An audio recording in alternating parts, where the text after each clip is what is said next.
Hi everyone, welcome to another episode of the Patient Wallet channel. As we slowly come to the end of 2026, I wanted to share a few investing/personal finance lessons that I learned over the years. For anyone new here, I started investing with real money back in 2020, primarily through trading 212, and as you can see from the chart, there were ups and downs as I was depositing and then withdrawing money in this account for various reasons. Since July of this year, I'm back in the markets for good. And my near-term goal is to build the portfolio to 6 figures and beyond, starting with building a strong base with high-quality businesses. Before we start, do me a favor, like the video, subscribe to the channel, and let's jump to my top 5 lessons.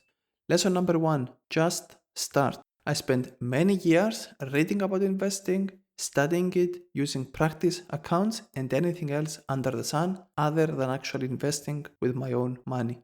Why do I say this? There are 2 points. Firstly, our brains cannot comprehend the impact of compound interest. This is the idea that the money you invest makes money and that money makes more money. Open a compound interest calculator, add your monthly deposit, your expected return and years, and hit calculate. Most of the times, the number is higher than what you anticipated. So, by starting to invest even in passive diversified ETFs, you experience the magic of compound interest and something clicks in your brain. That realization or click will get you hooked into investing, and I genuinely think it is one of the most important wealth building tools today because you don't need much capital to start with, and there are many tools and products out there for everyone to start. The example here is, if you invested £1,000, dollars or euros for 20 years expecting a 9% return every single year, you'll end up with a balance of 668,000. The total return amounts to $428,000, pounds or euros, which is incredible. The second reason I say just start is because time in the market beats timing the market. And the earlier you start, then disproportionately larger impact compound interest has. If you have 5 more years to invest, your returns are much higher, so don't waste your time and just start. The example we've seen earlier, if you invested 20 years, your balance would be £668,000. If you made that 25 years, the balance is now 1.1 million. Lesson number 2 is play your own game. There is so much content and many narratives out there that I think makes it very easy to compare yourself to others or even invest in stocks that other people are investing without doing your own research.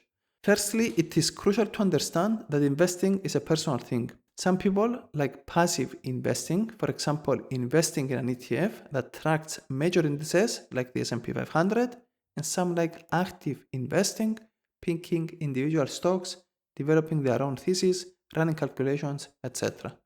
Both are fine. I personally do both. I pick individual stocks in my stocks and shares ISA, which I share on this channel, and through my pension, I invest in passive ETFs. Secondly, with social media, you see a lot of people with huge investing balances or outsized returns.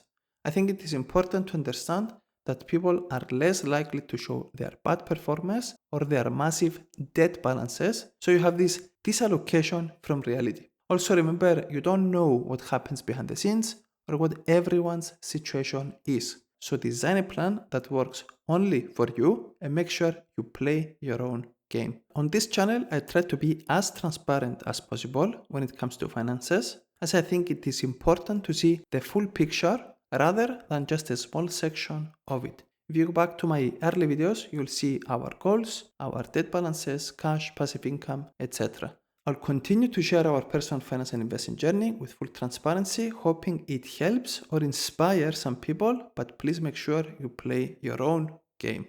Lesson number 3 is opportunities will come around. This one is something that took me by surprise, if I am honest. My belief is that the market is irrational in the short term, but more rational longer term.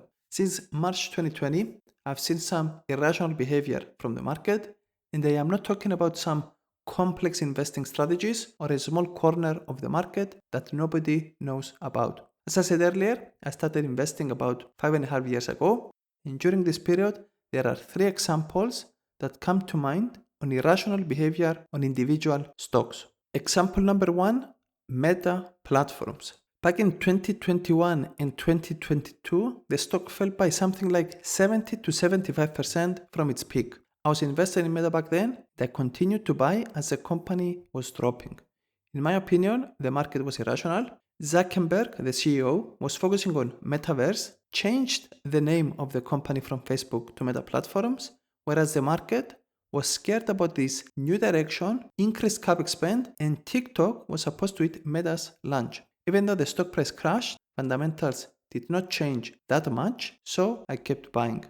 Example number 2 is Netflix. Similar story to Meta. I was invested in the stock, and around the end of 2021 to mid 2022, the stock crashed by more than 70%. The reason of the decline was a small decrease in subscribers, and if I remember correctly, this was also due to some impact from the war with Russia and Ukraine. Again, fundamentals did not deteriorate anywhere near that to imply a stock price crash of more than 70%, so I bought more of the company. Well, you might say this was 3 to 4 years ago, so the latest example and stock number 3 is Google. The company started the year around $200 per share, dropped to around $150 per share due to the tariff scare, and is now trading above $300 per share. The market narrative was that AI would disrupt their business and specifically search, yet fundamentals did not deteriorate, but quite the opposite. Again, it was a great opportunity to buy a high quality company, and in a short amount of time, I'm personally up more than 60%. What I'm trying to say is, for the last 5 years, I've experienced monumental opportunities without looking into complex strategies, but just simply because the market always will present you with these opportunities that are, in my opinion, very irrational. These opportunities were obvious for me, and I expect to see more in the future, which brings me to lesson number 4. When these opportunities come about, make sure you swing heavy. One of my mistakes is that I didn't invest heavily when these opportunities came around. The most recent example, Google, I wanted to be more quote-unquote responsible and wanted some diversification. So I was simultaneously adding to other positions. I don't think I would necessarily change what I have done, but once I build a base of high-quality businesses, I will definitely position myself and the portfolio so that when these opportunities come around, I make sure I swing as heavily as possible. And finally, lesson number 5, which I think is the most important lesson out of all of this, is sort out your finances outside of investing. Try and avoid what I did, which was I was depositing money, then withdrawing, depositing, and then withdrawing back in the account. Even though I was lucky enough and ended up making money, I think doing this increases your chances of losing money. My principles have evolved over time, but as of today are around the following.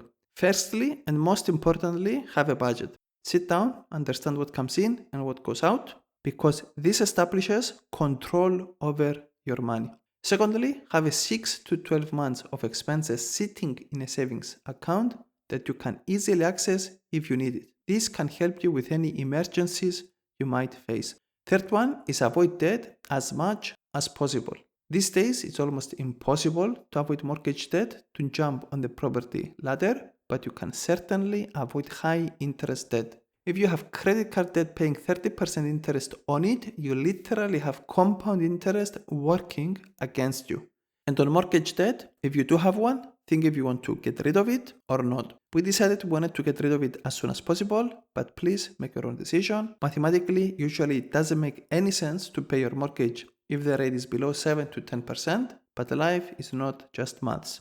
Last one is pay yourself first. Make sure a portion of your income is invested. Don't leave it until the end of the month to invest. Create a system that guarantees you invest at least a minimum amount of money every single month. This step is basically what people refer to as paying yourself first, because you don't pay everyone else, like the bank, landlords, restaurants, etc., and then you, but actually take a portion of that money, invest it in stocks, yourselves, and something you enjoy doing because you've earned it. If you follow something similar to these principles, I think it makes it more likely you invest and stay invested for longer, which increases your chances to succeed and reap the full benefits of investing.